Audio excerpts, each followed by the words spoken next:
Draft भनेको हुन्छ शाखा हुन्छ। त्यसै गरी भुक्तानी दिने बैंक शाखा हुन्छ र भुक्तानी प्राप्त गर्ने व्यक्ति हुन्छ। ती तीनवटा पक्ष हुन्छन् भने चेकमा पनि तीन पक्ष हुन्छ। तीन पक्ष को हुन्छ? बैंक हुन्छ, चेक खिच्ने व्यक्ति हुन्छ र भुक्तानी प्राप्त गर्ने व्यक्ति हुन्छ। त्यस्तै गरी ड्राफ्टको भुक्तानी रोका गर्न सकिँदैन। हिजो मैले पटक पटक भाइ बहिनीलाई भने त्यो ड्राफ्टको भुक्तानी रोक्ने या भोलि आउनुस् भन्नै पाइँदैन। त्यहाँ केही गडबड भयो भने पनि यो बैंकको समस्या हो र बैंकले नै समाधान गर्नुपर्छ। त्यो समाधान गरेर तत्काल छिटोभन्दा छिटो ड्राफ्टको भुक्तानी दिनुपर्छ। यसलाई रोक्न सकिँदैन, यसलाई भोलि आउनुस् भन्न सकिँदैन। तर चेक खिच्ने व्यक्तिले चेकको भुक्तानी रोका गर्न सक्छ। जस्तै मैले चेक खिचेको छु तपाईको नाममा भने मैले त्यो चेक पेमेन्ट नगर्नु भन्न सक्छु, अनलेस अर अन्टिल त्यो चेक चाहिँ गुड फर पेमेन्ट भएको छैन भने। हिजो मैले भाइ बहिनीहरूको क्वेरीमा गुड फर पेमेन्ट चेक भनेको कस्तो चेक हो, के हुन्छ त्यसमा भनेर अलि विस्तृत रूपमै व्याख्या गरेका थिएँ। यदि चेक चाहिँ गुड फर पेमेन्ट वाला चेक होइन, अरू जुनसुकै चेक पनि जो मान्छेले खिच्छ, जसको खाताको त्यो चेक हो, उसले चाहिँ बैंकमा निवेदन गरेर या सूचना गरेर त्यसको भुक्तानी रोक्न सक्छ। त्यस्तै अर्को फरक हो, ड्राफ्ट चाहिँ विप्रेषणको माध्यम हो भनेको रेमिटान्सको प्रोडक्ट हो। ड्राफ्ट इज रेमिटान्स प्रोडक्ट, तर चेक के हो? यो चाहिँ तपाईको पेमेन्टको साधन हो, यो भुक्तानीको माध्यम हो। ड्राफ्ट चाहिँ के रहेछ? विप्रेषणको माध्यम हो, तर चेक चाहिँ के हो? भुक्तानीको माध्यम हो। त्यस्तै हिजोतिर भाइ बहिनीहरूको क्वेरीमा पनि मैले यो भनेको थिएँ, ड्राफ्ट खिच्नलाई बैंकमा खाता हुनु आवश्यक छैन, तर भयो भने पनि हुन्छ, खाता हुनु आवश्यक छैन। तर चेक खिच्नको लागि अनिवार्य रूपमा खाता हुनुपर्छ। खाता नभएको व्यक्तिले चेक खिच्न सक्दैन। त्यस्तै अन्तिम भुक्तानी अवधि 6 महिना हुन्छ, जनरल हो यो, कुनै देशमा फरक पनि हुन सक्छ। त्यस्तै यहाँ भुक्तानी अवधि 3 महिना हुन्छ चेकको। नेपालमै पनि फरक छ। फेरि एउटा बहिनीको जवाफमा मैले हिजो भनेको थिएँ, सरकारी कारोबारको चेक छ भने त्यो 1 महिना हुन्छ, तर यो जनरल बैंकिङको कुरा हो भाइ बहिनी हो है। जनरल सबैतिर चलेको, धेरै जसो ठाउँमा चलेको के हो? चेक चाहिँ 3 महिना, ड्राफ्ट चाहिँ के 6 महिना हुन्छ। कुनै कुनै देशमा यो चेक पनि 6 महिनाको हुन्छ। हाम्रो देशमा पनि 2 दशक अगाडिसम्म यो यसको म्याद चाहिँ 6 महिनासम्म हुन्थ्यो, पछि यो परिवर्तन भएको हो। र यति हो भाइ बहिनी हो ड्राफ्ट र चेकमा भिन्नता। यो तपाईलाई सानो सर्ट क्वेसनमा पनि आउन सक्छ, कुनै एउटा अर्को लङ क्वेसनको पछाडितिर जोडिएर पनि यो क्वेसन आउन सक्छ। त्यसै कारणले मैले यो ड्राफ्ट भिन्नता भन्ने तपाईको सब टपिकमा यो छैन, तर जब टपिकमा ड्राफ्ट र चेक छ भने के भिन्नता छ भनेर सोध्न सकिने नै भयो। त्यही कारणले यो चाहिँ तपाईहरुलाई राखे। अब सायद यो ड्राफ्ट चेकमा धेरै कुरा छैन, तर 7 वटा क्वेरी छन्।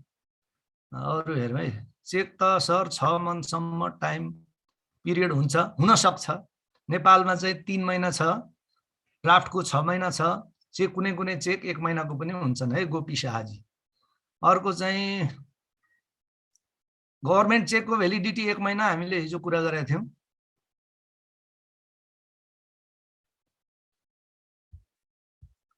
यति हो जस्तो छ, क्वेरी खासै धेरै छैन।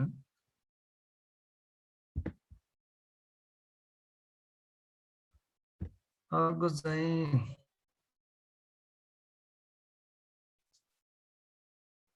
गुड फर पेमेन्टको बारेमा हिजो मैले विस्तृत रूपमा व्याख्या गरिसकेको छु। ल यति नै छ, क्वेरीहरु खासै त्यति छैन यसमा। अब म चाहिँ अर्को टपिकमा जान्छु। नगद व्यवस्थापन सेवा, यसलाई चाहिँ अंग्रेजीमा बिल कलेक्सन भन्छन्, नेपालीमा यसलाई नगद व्यवस्थापन सेवा भन्छन् र यसैलाई अर्को भाषामा क्याश म्यानेजमेन्ट सर्भिस पनि भन्छन्। क्याश म्यानेजमेन्ट सर्भिस भन्नाले बिल कलेक्सन हो, त्यसलाई नेपालीमा हामी के भन्छौं?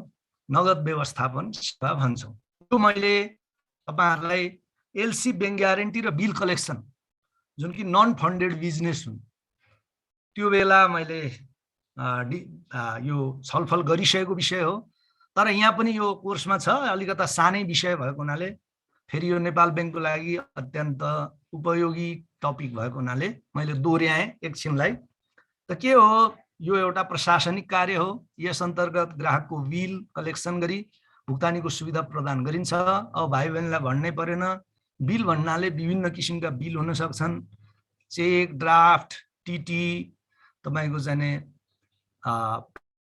एलसी को बिल अफ एक्सचेन्ज तिनीहरू के हुन् बिल हुन् बिल दुई खालका हुन्छन् एउटा डकुमेन्ट्री बिल हुन्छ एउटा क्लिन बिल हुन्छ हैन यस अन्तर्गत के छ त ग्राहकको लेना देना रकम भनेको रिसिभेबल या पेएबल लेना भनेको रिसिभेबल देना भनेको पेएबल रकम व्यवस्थापन गरिन्छ र यो चाहिँ के गरिन्छ त नगद व्यवस्थापन सेवा हुन साथ तरलता व्यवस्थापन पनि यसै अन्तर्गत पर्छ यसको एउटा प्रमुख चाहिँ कार्य नगद व्यवस्थापन सेवाको मुख्य मकसद तरलता व्यवस्थापन गर्नु पनि हो अब बैंकको ग्राहकले cheque draft bill of exchange जस्ता विनिमय अधिकार पत्रको भुक्तानीको लागि आफ्नो बैंकमा पेश गर्छन् त्यस्तो उपकरणलाई बैंकले सम्बन्धित बैंक केन्द्रीय बैंक एजेन्सी बैंक क्लियरमा पठाई सोको रकम भुक्तानीको व्यवस्था मिलाउँछ भन्नाले बिल कलेक्सन विभिन्न किसिमले गर्न सकिँदो रहेछ र नेपालमा सबैभन्दा सजिलो बिल कलेक्सनको विधि क्लियरिङ हाउसमा पठाएर गर्ने हो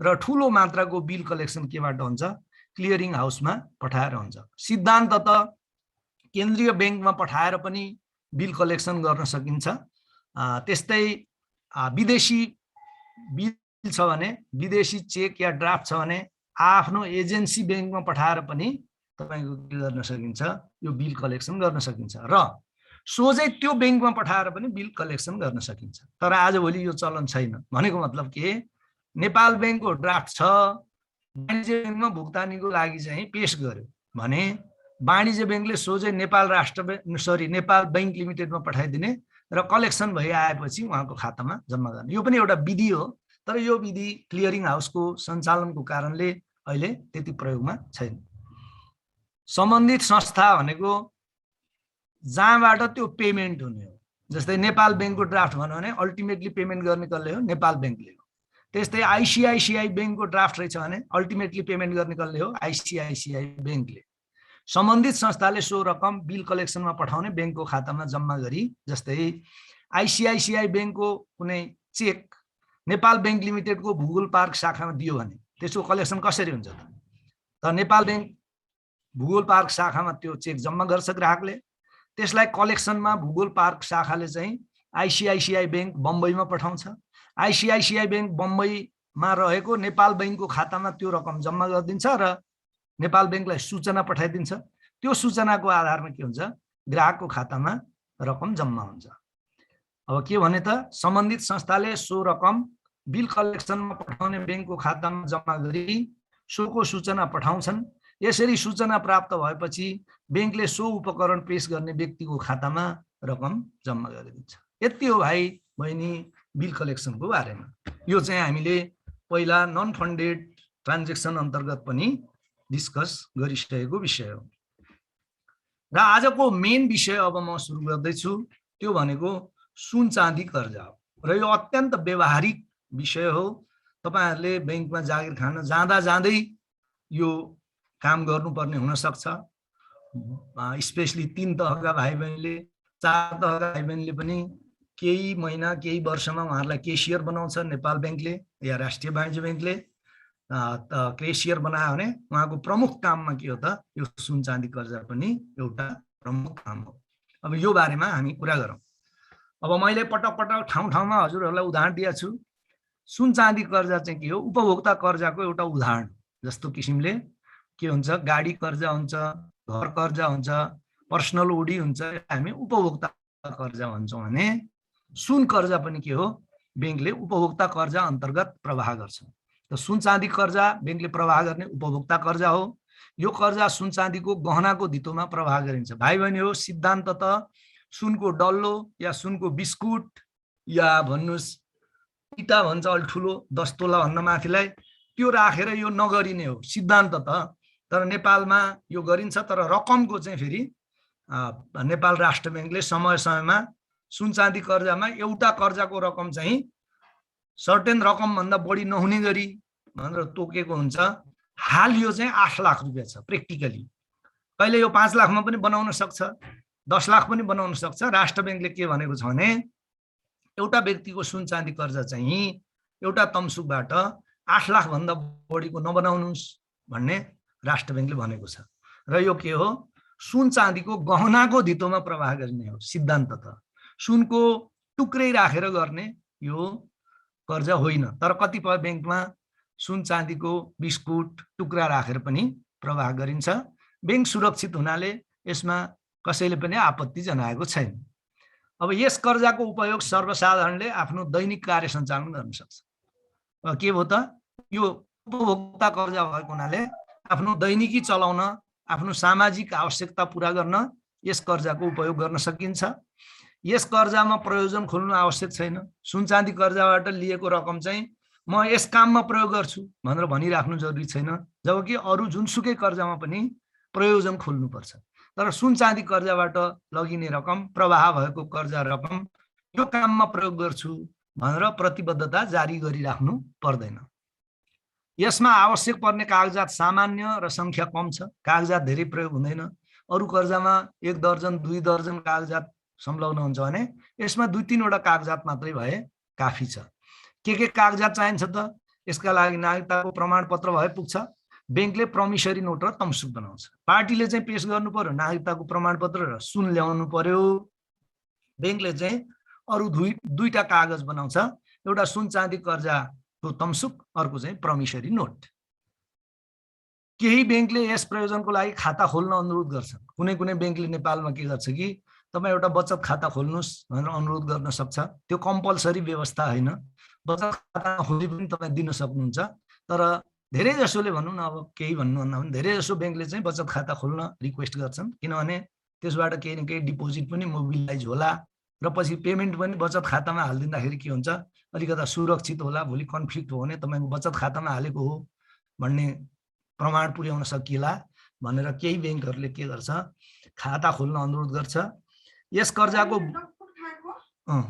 यस बैंकले यस प्रयोजनको लागि यस कर्जाको भुक्तानी अवधि साधारणतया 1 वर्ष हुन्छ र ब्याज बुझाएर नवीकरण पनि गर्न सकिन्छ। पहिला सोझै 1 वर्षमा ब्याज बुझाए पनि हुन्थ्यो, तर अहिले बैंकहरूले त्रैमासिक रूपमा ब्याज बुझाउनु भन्छन्। तर 1 वर्षसम्म भुक्तानी म्याद हुँदासम्म ब्याज नबुझाए पनि सुन कर्जा चाहिँ तपाईको एनपीएमा जाँदैन। तपाईको भुक्तानी म्याद नाग्यो भने चाहिँ फेरि एनपीएमा जान्छ, सम ब्याजै एनपीएमा जान्छ। भुक्तानी म्याद ननाग्दासम्म त्रैमासिक ब्याज असुल भयो एनपीएमा जाँदैन। जबकि अरू कर्जा के हुन्छ, त्रैमासिक ब्याज भुक्तानी भएन भने पनि त्यो भुक्तानी नभएको समयको आधारमा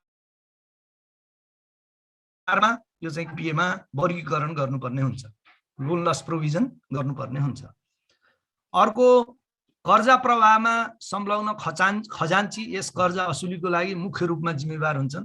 यो जिम्मेवारी चाहिँ त्यो सुनको सुरक्षा गर्ने, असुली गर्ने, असुली भएन भने पनि पेनाल्टी चाहिँ धेरै जसो केसियरलाई हुने हुन्छ। कर्जा प्रवाहमा संलग्न खजान्ची यस कर्जा असुलीको लागि मुख्य रूपमा जिम्मेवार रहन्छन्। कर्जा असुल नभएमा निजबाट असुल गरिन्छ। यदि कर्जा असुल भएन सो व्यक्तिबाट असुल गरिन्छ। त्यसका लागि एउटा के हुन्छ भाइ बहिनी, नेपाल बैंक र वाणिज्य बैंकमा भने जस्तै कर्जा असुल हुँदा त्यसको ब्याजबाट केही प्रतिशत रकम चाहिँ खजान्ची कमिसन भनेर छुट्याइन्छ। जस्तै मान्नुस् न 1 लाख रुपैयाँ ब्याज चाहिँ असुल भयो भने सिम्पली के हुन्छ, 0.7% भनेको कति हुन्छ, 700 रुपैयाँ। त्यो चाहिँ खजान्ची कमिसन भन्ने खातामा राखिन्छ। र कुनै कर्जा तपाईको तलमाथि भयो, असुल भएन भने त्यो खजान्ची कमिसन खाताबाट कट्टा गरी असुल गर्न सकिन्छ। र सबै कर्जा ठिक भयो भने त्यस्ता खजान्ची रिटायर हुने बखतमा त्यो रकम खजान्चीलाई नै दिइन्छ, या खजान्चीको कामबाट अन्य पदमा उसको चाहिँ पदस्थापन भयो भने त्यतिखेर पनि यो भुक्तानी दिने चलन छ। र यो चाहिँ के, कुनै बेला इमर्जेन्सी पर्यो भने खजान्चीको घर खेत नजाओस् भन्ने प्रयोजनको लागि यो चाहिँ खजान्ची कमिसन भनेर खजान्चीलाई दिइन्छ। त्यसै कारणले सुन कर्जा बिग्रियो भने पनि खजान्चीबाट असुल गरिन्छ। सपार्यो राम्रो भयो भने आफू रिटायर हुने बेलासम्म अहिलेको दर अनुसार 10-15 लाख रुपैयाँसम्म उहाँको खातामा जम्मा भइसक्छ, यदि उहाँ 20-22 वर्ष खजान्चीको काम गर्नु भने। यो खजान्चीलाई कमिसन दिन्छ बैंकमा, के बापत, सुन लगानी गरे बापत र सुनलाई असल तरिकाले असुली गरे बापत है। कर्जा असुल नभएमा निजबाट असुल गरिन्छ। धितोमा रहेका गहना प्रबन्धक तथा खजान्चीसँग रहने दुईवटा चाबी लाग्ने ढिकुटीमा सुरक्षित रूपमा राखिन्छ। जुन धितोमा सुन चाँदीको गहनाहरू हुन्छ त्यसमा चाहिँ डबल लकरमा दुईवटा चाबी लाग्ने ढिकुटीमा चाहिँ तपाईको म्यानेजर र खजान्चीको रोभरमा राखिन्छ। कर्जा चुक्ता भएपछि गहना ग्राहकलाई फिर्ता गरिन्छ हैन। यस्ता गहनाको बिमा गरिएको हुन्छ र यो जुन सुन चाँदी कर्जाको लागि धितो स्वरूप राखिएको गहना छ त्यसको के गरिएको हुन्छ, बिमा गरिएको हुन्छ। कुनै दुर्घटना भयो भने बिमामा दाबी गरेर त्यो रकम प्राप्त गर्न सकिन्छ। यो चाहिँ सिम्पल कन्सेप्ट हो भाइ बहिनी हो सुन चाँदी कर्जाको। अब मेन कुरा तपाईहरु खजान्ची हुनुभयो या तपाईहरु सुन चाँदी जाँचकी हुनुभयो भने सुन चाँदी लगानी गर्दा के कुरामा ध्यान दिनुपर्छ, तपाईले के गर्नुभयो भने चाहिँ तपाईलाई कारबाही हुन्छ, तपाई असुरक्षित हुनुहुन्छ हैन। केही कुरा यस्ता छन् जो चाहिँ अत्यन्त ध्यान दिनुपर्ने कुरा छन्। यो भनेको व्यक्तिले हैन, बैंकले हो। तपाईले सुन चाँदी कसको तर्फबाट राख्दै हुनुहुन्छ त? बैंकको तर्फबाट। बैंकको तर्फबाट भने पनि ध्यान कसले? बैंकले दिने हैन, व्यक्तिले दिने हो। त के सुन चाँदी कर्जा प्रवाह गर्दा ध्यान दिनुपर्ने निम्नलिखित कुरा छन्। के ध्यान दिनु पर्यो? गहना वास्तविक सुन वा चाँदीबाट बनेको सुनिश्चित हुनुपर्छ। सुन भन्ने भित्र चाहिँ रोल गोल्ड हुने, धेरै भाइ बहिनी धेरै खजान्ची फस्ने यसमा छ। भित्र बाहिर चाहिँ गोल्ड प्लान्टेड हुने, प्योर गोल्ड हुने, भित्र चाहिँ कमसल खालको रोल गोल्ड भनेको त्यो 9-10 क्यारेट भन्दा पनि तलको त्यो हाल्ने अनि बैंकबाट कर्जा लिने, भागेको भागै गर्ने। त के हुनु पर्यो? पहिलो नम्बरमा गहना वास्तविक सुन वा चाँदीबाट बनेको सुनिश्चित गर्नुपर्छ। त्यसका लागि विभिन्न विधि छन्, जस्तै कसी लगाएर थाहा हुन्छ, केमिकलको प्रयोग गरेर थाहा हुन्छ, वेटबाट थाहा हुन्छ हैन। यस्ता प्रक्रियाबाट अब लास्टै भयो भने के लागेन भने काट्नुपर्छ, तर काट्न दिँदैनन् सुन चाँदीका गहना। प्र्याक्टिकली यो सम्भव छैन, तर तपाई भन्न सक्नुहुन्छ कि नकाट्ने हो भने म यो सुन राख्न सक्दिनँ भन्यो भने तपाईलाई कुनै कानुनी कारबाही हुँदैन हैन। तर प्र्याक्टिकली गाह्रो छ। सुनको गहना लगेर गए अब ल काट्छु भन्यो भने मान्छे रिसाउँछ है। त के पहिलो काम के हो? त्यो जुन सुन चाँदीको गहना आउँछ त्यो गहना चाहिँ सुन वा चाँदीबाटै बनेको हैन, भरसक प्योर। हुन त हामी 22 क्यारेटको सुन पनि राख्छौं, 22 क्यारेट पनि प्योर हो। इम्प्युरिटी त 24 क्यारेटमा पनि हुन्छ, तर थोरै हुन्छ हैन। त के निश्चित हुनु पर्यो भने ती सुन चाँदीका गहना चाहिँ नक्कली हुनु भएन, तिनीहरुमा अन्य धातुको ठूलो मिसावट हुनु भएन। यो कुरा सुनिश्चित गरेपछि मात्रै त्यसको धितोमा के गर्नु पर्यो? सुन चाँदी कर्जा प्रवाह गर्नु पर्यो। अन्यथा त्यो मान्छे फेरि सुन चाँदी लिन आउँदैन अनि त्यही तपाईको ढिकुटीमा रहन्छ। भुक्तानी म्याद नागेपछि लिलाम गर्दा मात्रै थाहा लाग्छ। लिलाम बोल्न आउने मान्छेले यो त सुनै हैन भनेर फाल्दिन्छन् हैन। अनि के हुने भयो त? त्यसपछि खजान्चीबाट असुल हुन्छ है। त्यस्तै अर्को 2 नम्बरमा बैंकको यस्ता कारोबार गर्ने प्रत्येक शाखामा सुन चाँदी जाँचकीको व्यवस्था गर्नुपर्छ। सुन चाँदी जाँचकी नभई, जाँच्ने मान्छे नभई सुन चाँदी हो कि हैन भनेर थाहा नपाए कसरी सुन चाँदी कर्जा दिने? त नेपाल राष्ट्र बैंकले नै यो व्यवस्था गरेको हो। यदि तपाई सुन चाँदी कर्जा लगानी गर्नुहुन्छ भने त्यो सुन चाँदी लगानी गर्ने शाखामा सुन चाँदी जाँचकीको व्यवस्था हुनुपर्छ भनेर भन्छ। तर नेपाल बैंक र राष्ट्रिय वाणिज्य बैंकमा के गरिन्छ त? गरिन्छ के भने तपाईहरु जस्तै 3 तहमा काम गर्ने मान्छेलाई तालिम दियो, 10-15 दिनको तालिम दियो, बाडाहरुबाट सिकायो केमिकल कसरी प्रयोग गर्ने, वेटबाट कसरी थाहा पाउने, कसी कसरी लगाउने, यस्ता कुरा चाहिँ सिकायो। अनि तपाईलाई नै सुन चाँदी जाँचकी भनेर विशेष गरी 3 तहको लागि पठाइन्छ। पहिला के थियो? खजान्चीले आफूले रोजेको व्यक्ति नियुक्ति गर्नु पाउँथ्यो आजभन्दा 1-2 दशक अगाडि। जस्तै म खजान्ची भए भने मैले आफ्नो परिवारको हुइभर एसएलसी चाहिँ पास गरेको हुनु पर्यो। एसएलसी पास गरेको मलाई इच्छा लागेको व्यक्ति मैले 3 तहमा नियुक्ति दिलाउन सक्थे हैन। तर अहिले त्यो व्यवस्था छैन। खजान्चीबाट सुन चाँदी जाँचकीलाई अलग गरिएको छ र 3 तहको कोही पनि व्यक्तिलाई तालिम दिएर बैंकहरुले सुन चाँदी जाँचकीको रूपमा पोस्टिङ गर्न सक्छ हैन। त्यस्तै तमसुकमा सम्पूर्ण विवरण शुद्ध रूपमा लेखी ग्राहक तथा सम्बन्धित खजान्ची र शाखा प्रबन्धकको दस्तखत गराउनुपर्छ। तमसुक बनाउँदा ग्राहकको नाम, उसको 3 पुस्ते मिति, कति रकम हो, कति सुन हो, कति कर्जा प्रवाह गरेको हो, मार्जिन कति काटेको हो, खात कति काटेको हो, यो सम्पूर्ण विवरण भर्ने पूर्ण रूपमा। तमसुकको मोडल त केन्द्रीय कार्यालयले दिएको हुन्छ, त्यो मोडलमा सम्पूर्ण विवरण शुद्ध रूपमा तपाईले भर्नुपर्छ र भरेर के गर्नुपर्छ, त्यहाँ चाहिँ शाखा प्रबन्धकको साइन हुनुपर्छ, खजान्चीको साइन हुनुपर्छ र तपाईँ सुन चाँदी जाँचकीको पनि साइन हुनुपर्छ। यहाँ चाहिँ तपाईले बनाउनु भएको हुनाले, तपाईले यो जाँचमा लेख्ने भएको हुनाले तपाईको नाम नलेखेको तपाईले गर्ने हो नि भने के गर्नु पर्यो, तमसुक बनाइसकेपछि शुद्ध रूपमा तमसुक भरिसकेपछि तपाईले पहिला केसियरको साइन गराउनु पर्यो।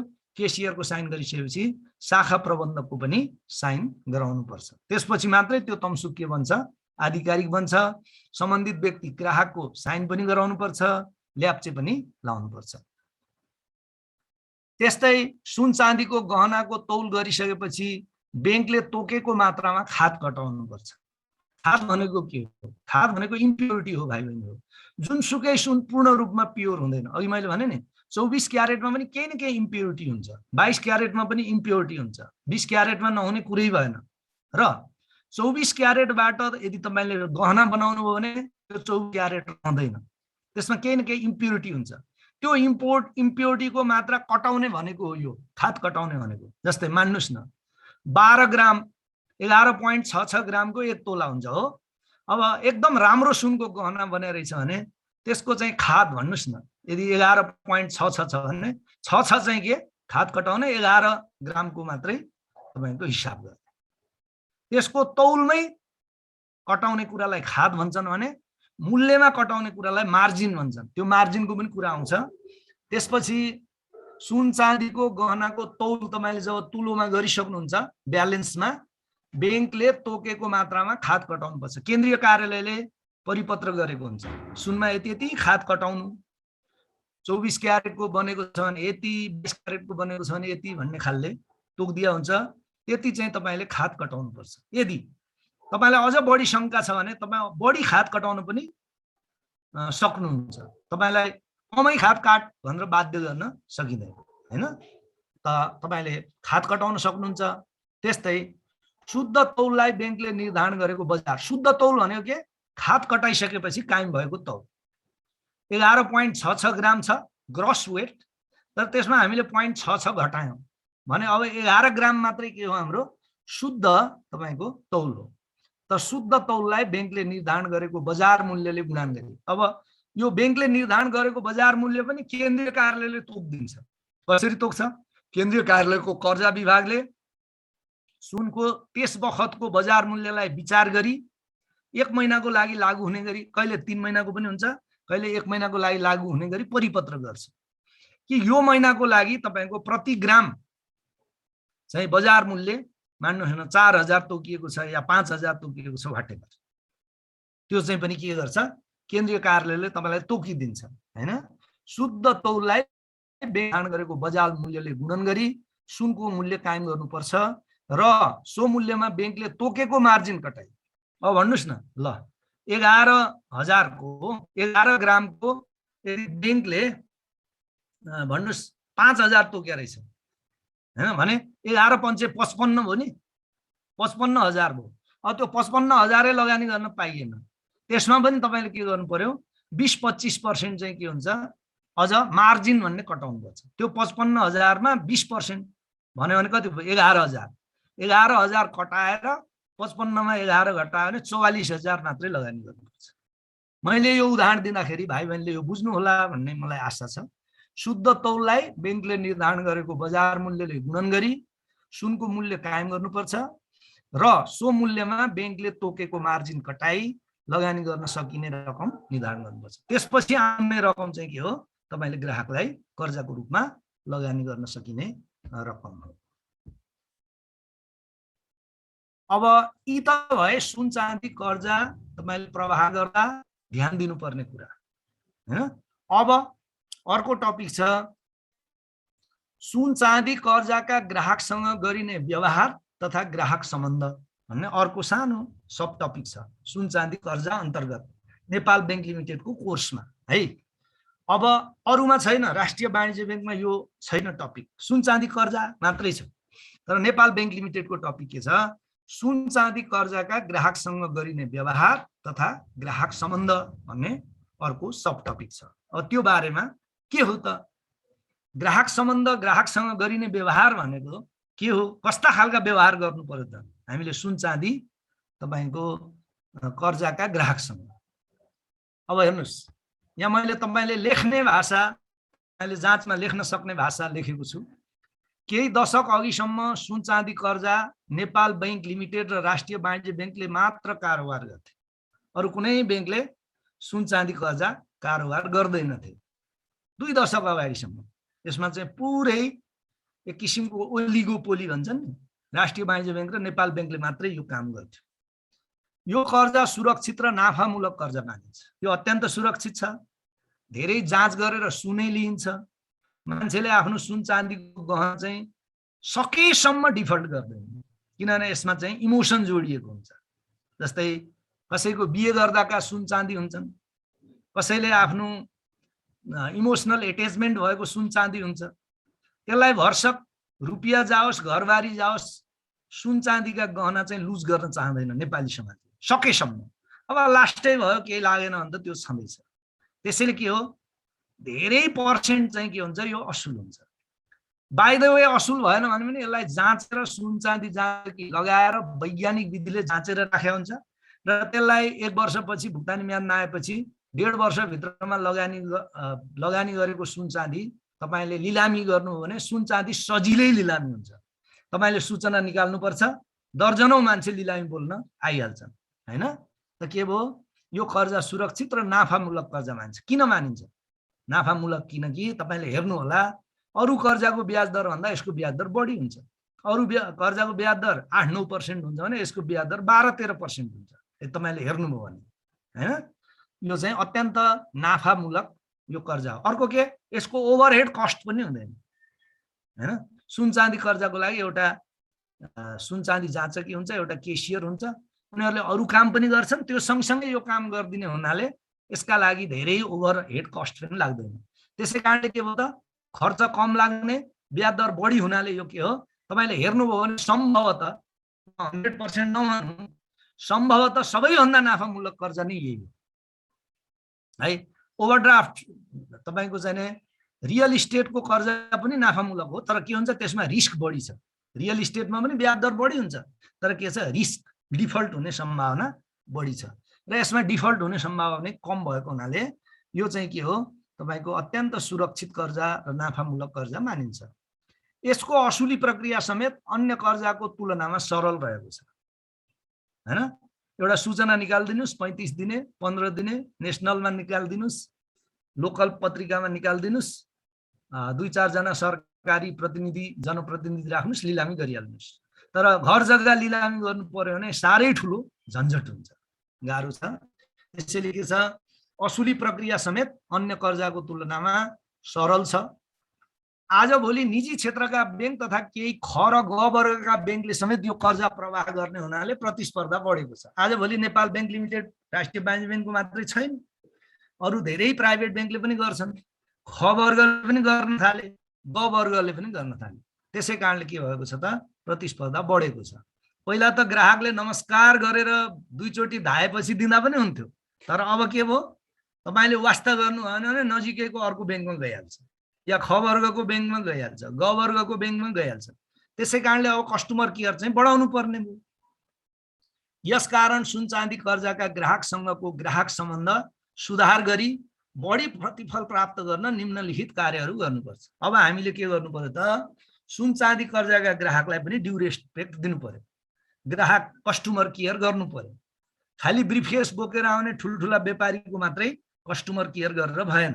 सुन चाँदी पनि के हो त, नाफामूलक कर्जा हो। यो चाहिँ के छ त, तपाईको रिस्क पनि कम छ।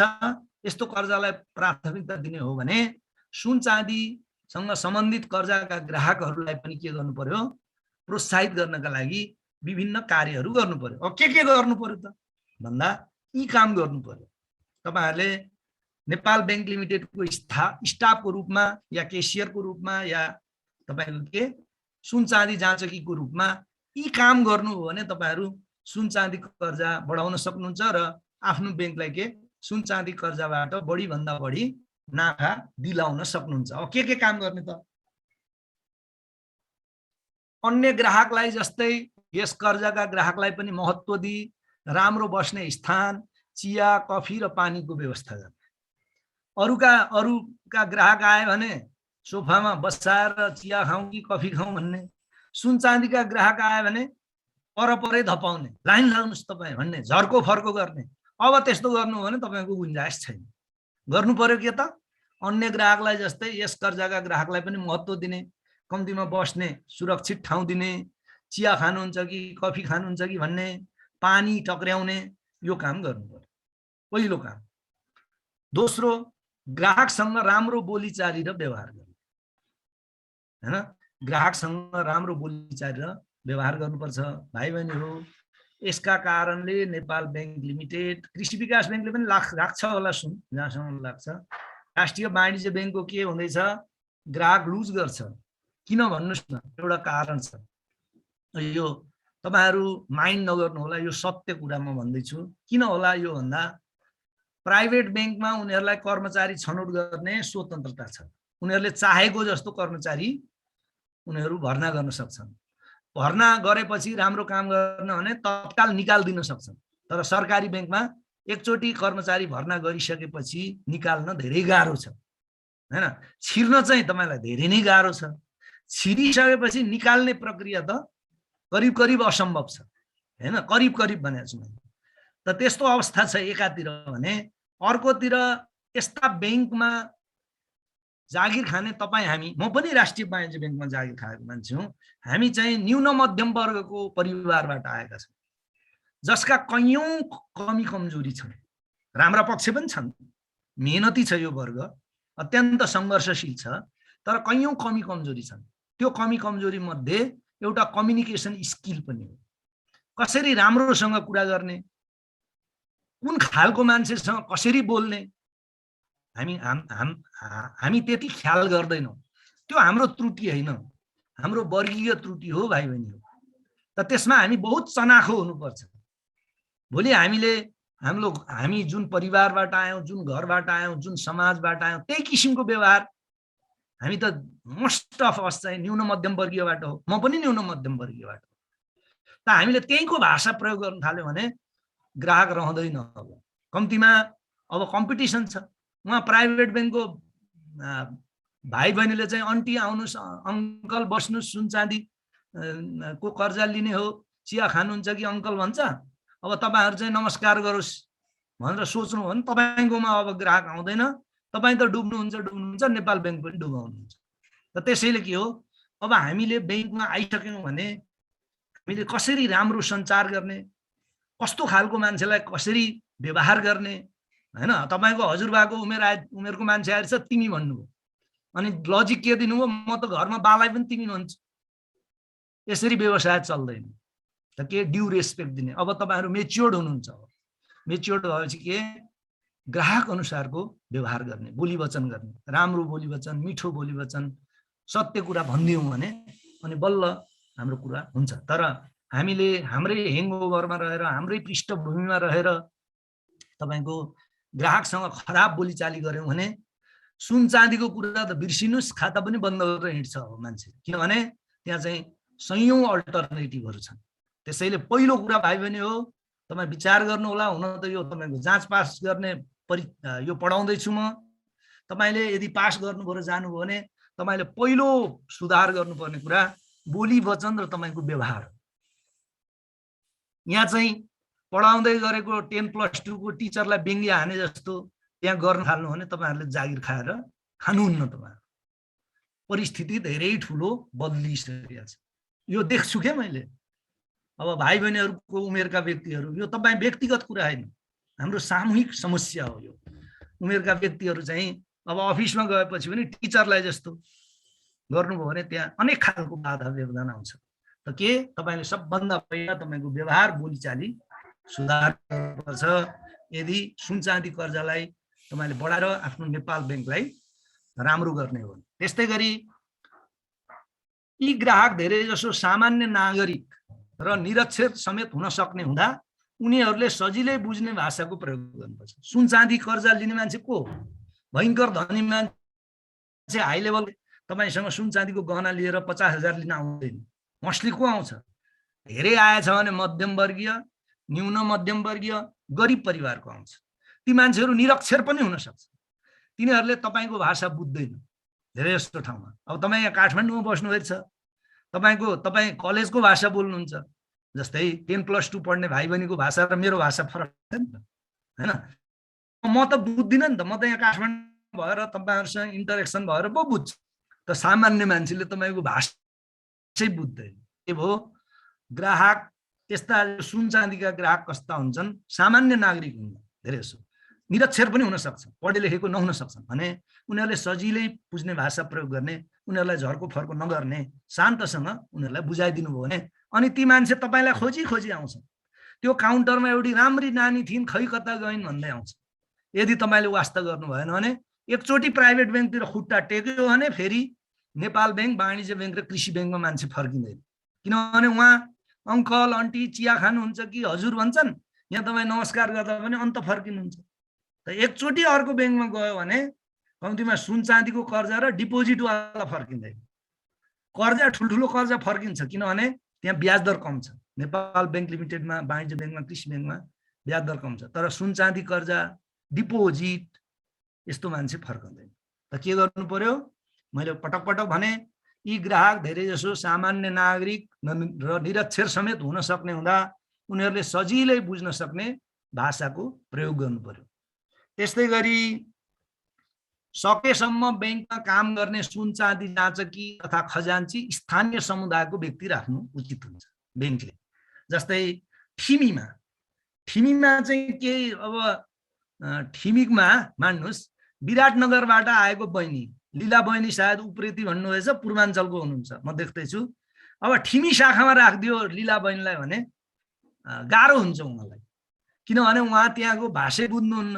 ठिमीका ग्राहक के गर्छन् त? ठिमीका ग्राहक मोस्टली नेवारी भाषा बुझ्ने हुन्छन्, नेवारी भाषाको प्रयोग गर्छन्, हैन? न्यू रोडको शाखामा ठिक छ लीला बहिनी, तर के ठिमी जस्तो शाखा भयो भने त्यहीँको लोकल भाषा बोल्न सक्ने मान्छेलाई सुन चाँदी जाँचकी या तपाईले खजान्ची राख्नुभयो भने के हुन्छ? तपाईको उपयोगी हुन्छ। रश्मि बहिनीले हात उठाउनु भएछ, म क्वेरीबाट लिन्छु, च्याट बक्समा लेख्नुहोस्। त्यस्तै गरी अर्को, सकेसम्म बैंकमा काम गर्ने सुन चाँदी जाँचकी तथा खजान्ची स्थानीय समुदायको व्यक्ति राख्ने। कर्जाका ग्राहकको लागि सकेसम्म अलग काउन्टरको व्यवस्था गर्ने। सुन चाँदी कर्जाको लागि अलगै काउन्टरको व्यवस्था गर्नुभयो भने उहाँहरूलाई झन्झट हुँदैन र तपाईँ के गर्नुहुन्छ? सजिलै सुन चाँदी लगानी गर्न सक्नुहुन्छ। त्यस्तै गरी समस्यामूलक ग्राहक आएमा फेरि सामान्य मान्छे हुन्छन्, उनीहरू सोझै झगडा पनि गर्न सक्छन्। सुन चाँदी सँग सम्बन्धित ग्राहक, समस्यामूलक ग्राहक आएमा शान्तसँग सम्झाइ बुझाइ गर्ने, आवश्यक परे शाखा प्रबन्धक र उच्च अधिकारीको सहयोग लिनुपर्छ। त्यस्तै गरी 7औं नम्बरमा के छ? यो कर्जाको धितो सुन चाँदीका गहना हुने र राम्ररी व्यवस्थापन नगरे सजिलै भाँचिने बिग्रिने हुँदा सावधानीपूर्वक कार्य गर्नुपर्छ। सुन चाँदी के छ त? गहनासँग मान्छेको एट्याचमेन्ट हुन्छ।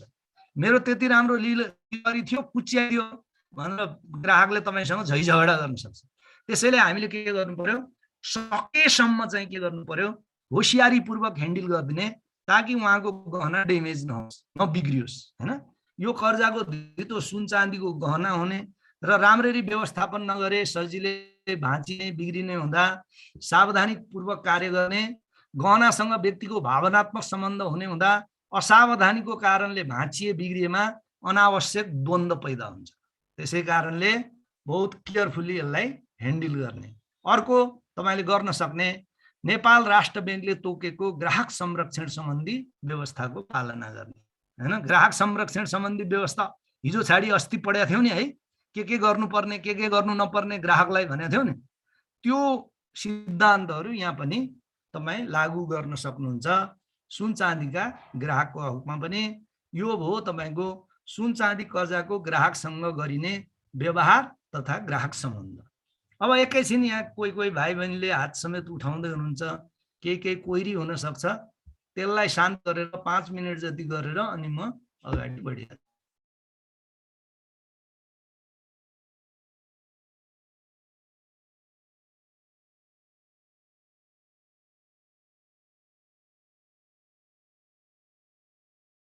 हातको चाहिँ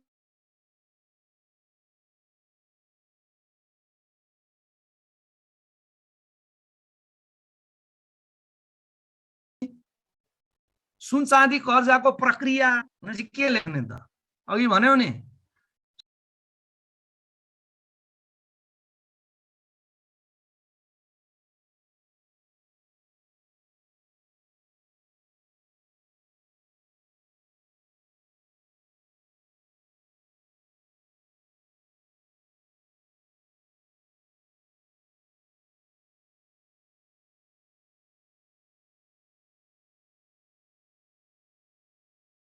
Recording in progress.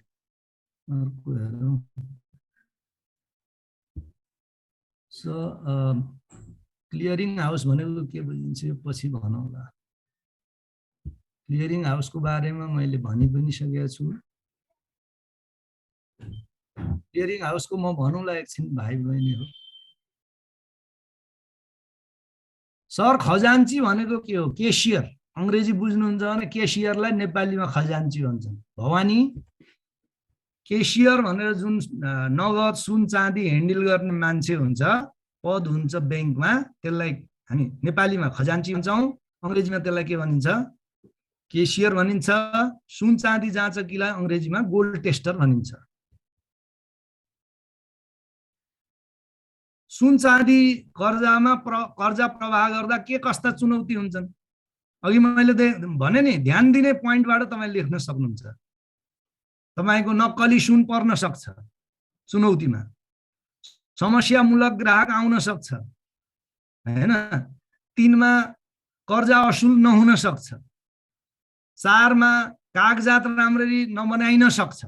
यी सबै चुनौती हुन् हैन, यी सबै चुनौती हुन्। सर लास्ट स्लाइड म देखाउँछु।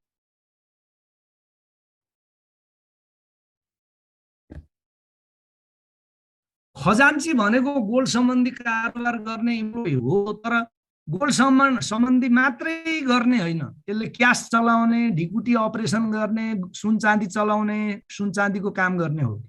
खाली गोल्ड मात्रै चलाउने खजान्ची होइन है भाइ बहिनी। ढिकुटी अपरेसन गर्ने यसले काम गर्छ, भल्ट अपरेसनको, क्यास अपरेसनको काम गर्छ, नोट कोष अपरेसनको काम गर्छ, गोल्ड एन्ड सिल्भरको कारोबार गर्छ। यति काम गर्छ खजान्चीले। केसियर भन्छन् यसलाई अंग्रेजीमा है। कविता यसलाई केसियर भन्छन्। यसले सुन चाँदीको मात्रै हैन, नगदको पनि काम गर्छ, ढिकुटी अपरेसनको पनि काम गर्छ, नोट कोषको पनि काम गर्छ। क्लियरिङ हाउसको म एकैछिनमा भन्छु, बिन्दुले सोध्नुहुन्छ क्लियरिङ हाउस भनेको के बुझिन्छ, यो कार्यमा नेपाल राष्ट्र बैंकसँग कस्तो सम्बन्ध छ? क्लियरिङ हाउस भनेको त्यस्तो संस्था हो जसले चेक, ड्राफ्ट जस्ता वित्तीय साधनहरूको भुक्तानीमा मद्दत गर्छ। त्यसलाई क्लियरिङ हाउस भन्छन्। र क्लियरिङ हाउसको मुख्य दायित्व या कार्य नेपाल राष्ट्र बैंक हो, केन्द्रीय बैंक हो। र केन्द्रीय बैंकको तर्फबाट नेपाल क्लियरिङ हाउस भन्ने एउटा कम्पनी छ जसले चाहिँ चेक, ड्राफ्ट र अन्य वित्तीय उपकरणहरूको भुक्तानी गर्छ बिन्दु बोरा। र यो किन राष्ट्र बैंकसँग सम्बन्धित छ त? चेक क्लियरिङ भुक्तानीको व्यवस्था गर्ने चाहिँ तपाईको नेपाल राष्ट्र बैंकको एउटा उद्देश्य हो। तपाईले 4 वटा उद्देश्य मध्ये अन्तिमवाला उद्देश्य नोटमा हेर्नु भने भुक्तानीको सबल व्यवस्थापन गर्ने या भुक्तानी व्यवस्थापन गर्ने भन्ने देख्नुहुन्छ। त्यो उसको उद्देश्य पनि हो र प्रमुख कर्तव्य हो। त आफैले उसले गर्न नसक्ने हुनाले नेपाल क्लियरिङ हाउस भन्ने एउटा कम्पनी छ जसको अधिकांश तपाईको शेयर चाहिँ नेपाल राष्ट्र बैंकको छ। र क्लियरिङ हाउसको जुन सफ्टवेयर हो त्यो नेपाल राष्ट्र बैंकको खातासँग जोडिएको हुन्छ। त्यसै कारणले सेटलमेन्ट अन्तिममा नेपाल राष्ट्र बैंकको खाताबाटै हुन्छ। त्यसै कारणले यसको नेपाल राष्ट्र बैंकसँग ठूलो सम्बन्ध छ बिन्दु बहिनी।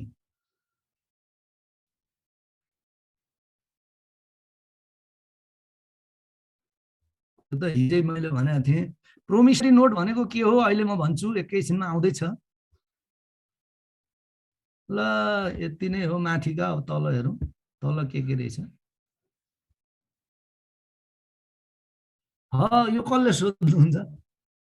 आङदावा भाइले बडा इन्ट्रेस्टिङ क्वेसन सोध्नुहुन्छ। सर, कर्जा लिएको एक हप्तामा नै सामा ब्याज तिर्दा 1 वर्षको नै ब्याज लिनुपर्छ कि 1 हप्ताको लिनुपर्छ? भाइ 1 हप्ताको। जति समयसम्म कर्जा रहन्छ तपाईको त्यति दिनको मात्रै लिने हो। त्योभन्दा बढी सुन चाँदी कर्जामा लिन पाइँदैन। तर अरू कर्जामा मैले हिजो अस्ति भनेको थिएँ, प्रिपेमेन्ट चार्ज भन्ने हुन्छ। अरू कर्जामा चाहिँ समयभन्दा अगाडि नै भुक्तानी गर्यो भने केही चार्ज लिन सक्छ। तर तपाईको चाहिँ नि सुन चाँदी कर्जामा जति दिन प्रयोग गरेको हो, भोलिपल्ट गर्यो भने 1 दिनको मात्रै, त्यहाँ बाध्य गर्न सक्नुहुन्न। सर, ज्वेलरीहरूमा पनि सुन चाँदी कर्जा दिन्छ नि? ज्वेलरी भनेको कुन हो? सुन र चाँदीको ज्वेलरीमा दिन्छ, हिराको राख्नु भने दिँदैन है। ज्वेलरीहरू हिराको या अन्य पन्नाको राख्नु भने दिँदैन, सुन र चाँदीको ज्वेलरीमै दिने हो। ठिक छ। बिल कलेक्सन भनौँला। सर, माथिको स्लाइड देखाउँछु। स्लाइड त सबै देखाउँला, एकैछिन।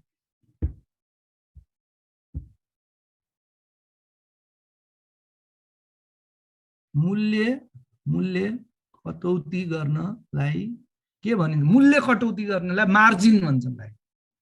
मार्जिन जस्तै त्यसको शुद्ध तौलको मूल्य मान्नुस्, तपाईको बैंकले दिएको रेट अनुसार 55,000 हुन्थ्यो, त्यसमा 20 देखि 25% कटाउनु भनेको 20% कटाउनु भने 11,000 घटाएर 44,000 दिने। त्यो 11,000 रुपैयाँ जुन कटाउनु हुन्छ नि त्यसलाई मार्जिन भन्छन्। कविता, त्यसलाई मार्जिन भन्छन्।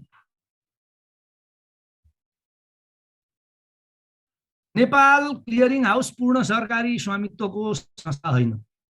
नेपाल राष्ट्र बैंकको स्वामित्व भएको हुनाले अप्रत्यक्ष रूपमा नेपाल सरकारको स्वामित्व छ, तर यो चाहिँ पूर्ण सरकारी स्वामित्वको होइन, किनभने यसको शेयर नेपाल राष्ट्र बैंकको हो, नेपाल सरकारको होइन। जस्तै राष्ट्रिय वाणिज्य बैंक र नेपाल बैंक लिमिटेड, कृषि विकास बैंकलाई किन सरकारी बैंक भने? त्यसको शेयरै सरकारले लिएको छ कि। तर यहाँ नेपाल सरकारले शेयर लिएको छैन, नेपाल राष्ट्र बैंकले लिएको छ। त्यसैले यसलाई पूर्ण सरकारी भन्न नमिल्ला।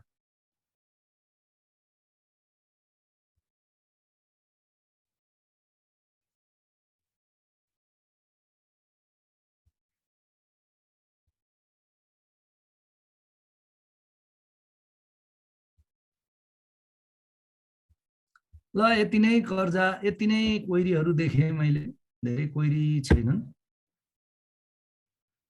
ग्राहक सेवा व्यवस्थापन, ग्राहक सेवा व्यवस्थापन भनी सोध्नेमा यही लेख्ने हो। सुन चाँदी कर्जाको ग्राहक सेवा व्यवस्थापन भन्यो भने यही हो है। र ग्राहक सेवा व्यवस्थापन इन जनरलमा सोध्यो भने पनि पोइन्ट यिनै हुन्, पोइन्ट यिनै हुन्। तर सुन चाँदीका ग्राहक भनेर लेख्नु भएन। ल एकचोटि म सुरुबाट स्लाइड देखाउँछु अनि फेरि आउँला तपाईलाई। सुरुबाट स्लाइड देखाइदिनु भनेर धेरै साथीभाइले अनुरोध गर्नुभयो। म एकचोटि सुरुबाट स्लाइड देखाउँदैछु। आज हामीले पहिलो नम्बरमा हिजो बाँकी रहेको ड्राफ्ट र चेकको भिन्नताको कुरा गर्यौं। त्यस्तै 7-8 वटा पोइन्ट यसमा ड्राफ्ट र चेकलाई दुईटा कलममा राखेर कुरा गर्यौं। भाइ बहिनीहरूले स्क्रिन देखिराख्नु भएको छ। त्यस्तै गरी अब पछि हामीले एउटा नगद व्यवस्थापन सेवा, जसलाई बिल कलेक्सन भन्छन्, यो बारेमा कुरा गर्यौं। र यो बिल कलेक्सनको बारेमा एकचोटि फेरि भनिदिनु भनेर धेरै भाइ बहिनीहरूको यहाँ चाहिँ च्याट बक्समा मैले देखेँ। यो म फेरि दोहोर्याउँदैछु, सर्ट छ त्यसैले दोहोर्याउँदैछु। यो भनेको के हो भनेर धेरै भाइ बहिनीको उत्तर एकैचोटि आउने हुनाले म यो गर्दैछु। बिल भनेको के हो मैले भाइ बहिनीहरूलाई पटक पटक भनेको छु। बिल भनेको तिनीहरू के हुन्? विनिमय अधिकार पत्र हुन्। र विनिमय अधिकार पत्र भनेका के हुन्? जसको स्वामित्व चाहिँ इन्डोर्समेन्टबाट, दरपीठबाट तपाईको परिवर्तन गर्न सकिन्छ। र मैले विनिमय अधिकार पत्र या बिलहरूको, विभिन्न बिलहरूको हजुरहरूलाई कुरा गरेँ। अब बिल पनि दुई खालको बिल हुँदो रहेछ, एउटा क्लिन बिल, अर्को डकुमेन्ट्री बिल। क्लिन बिल भनेका उदाहरण के भने मैले तपाईको ड्राफ्ट र चेक के हुन्, क्लिन बिलका उदाहरण हुन्। किन क्लिन बिल भनेको? त्यसको भुक्तानीका लागि अन्य कागजात आवश्यक छैन। अब डकुमेन्ट्री बिललाई किन भनेको त? डकुमेन्ट्री बिल भन्दा त्यसको भुक्तानीको लागि त्यो बिलको अलावा अरू कागजातहरूको पनि आवश्यकता पर्छ। र बिल के हुन् त? भुक्तानी गर्नुपर्ने साधनहरू हुन् नि त, निगोसिएबल इन्स्ट्रुमेन्ट। ती प्राप्त भइसकेपछि तिनलाई नगदमा परिणत गर्ने कुरालाई नगद व्यवस्थापन सेवा वा बिल कलेक्सन भन्छ। जस्तै 1 लाख रुपियाँको चेक मलाई दिनुभयो कसले? रश्मि शर्माजीले। त रश्मि शर्माजीले 1 लाख रुपियाँको चेक दिनुभयो भने मैले के गर्नुपर्छ? त्यसलाई नगदमा परिणत गर्नुपर्छ नि। त्यो बिललाई नगदमा परिणत गर्ने प्रक्रियालाई के भन्न सक्छौँ हामी? बिल कलेक्सन या नगद व्यवस्थापन सेवा भनेर भन्न सक्छौँ। अब यो कसरी चल्छ त भनेपछि यो जुन बैंकमा सम्बन्धित व्यक्तिको खाता छ, जस्तै सिर्जनाले दिनुभएको 1 लाखको चेक मेरो खाता राष्ट्रिय वाणिज्य बैंकमा छ, मैले राष्ट्रिय वाणिज्य बैंकको काउन्टरमा पेश गर्छु। अब यसका विभिन्न मोड छन् बिल कलेक्सन गर्ने। पहिलो, नेपालमा सबैभन्दा चलेको के? राष्ट्रिय वाणिज्य बैंकको शाखाले क्लियरिङ हाउसमा चाहिँ त्यसको इमेज पठाउँछ, जसलाई चेक ट्रङ्केसन भन्छन् भाइ बहिनी। कहिलेकाहीँ यो चेक ट्रङ्केसन पनि तपाईँलाई इन्टरभ्यूमा सोधिन सक्छ। चेक ट्रङ्केसन भनेको चाहिँ चेकको इमेज पठाएर भुक्तानी दिने प्रक्रिया हो। त्यसमा फिजिकल चेक जाँदैन क्लियरिङमा। त के हुन्छ? मैले राष्ट्रिय वाणिज्य बैंकको मान्नुहोस् बानेश्वर शाखामा त्यो पेश गरेँ, बानेश्वर शाखाले त्यसलाई स्क्यान गर्छ र त्यसको इमेज चाहिँ कहाँ पठाउँछ त? क्लियरिङ हाउसमा पठाउँछ। त क्लियरिङ हाउसमा पठाएपछि क्लियरिङ हाउसले के गर्छ त? मान्नुहोस् त्यो चेक बैंक अफ काठमाडौँको थियो भने अब क्लियरिङ हाउसको सम्बन्ध चाहिँ नेपाल राष्ट्र बैंकको खातासँग लिङ्क गरे हुन्छ। यहाँ सबै बैंकको खाता हुन्छ नेपाल राष्ट्र बैंकमा र ती खाता जम्मा खर्च गर्ने अधिकार क्लियरिङ हाउसलाई दिया हुन्छ। अब क्लियरिङ हाउसले के गरिदिन्छ त? त्यो 1 लाख रुपियाँको चेकमा भएको 1 लाख रुपियाँ बैंक अफ काठमाडौँको खातामा खर्च गर्छ या घटाउँछ भन्नुहोस् र राष्ट्रिय वाणिज्य बैंकको खातामा जम्मा गर्छ। त्यो सूचना प्राप्त भएपछि राष्ट्रिय वाणिज्य बैंकले 1 लाख रुपियाँ मेरो खातामा जम्मा गर्छ। यो क्लियरिङ हाउसको मेथड हो। त्यसै गरी पहिला क्लियरिङ हाउस नहुँदा या कुनै देशका बिलहरू जो कि नेपालको क्लियरिङ हाउसबाट क्लियर हुँदैनन् भने त्यस्ता बिल मान्नुहोस् न, एकछिनलाई मान्नुहोस्, मैले चाहिँ कुनै चेक थाइल्यान्डको बैंकको गरेँ।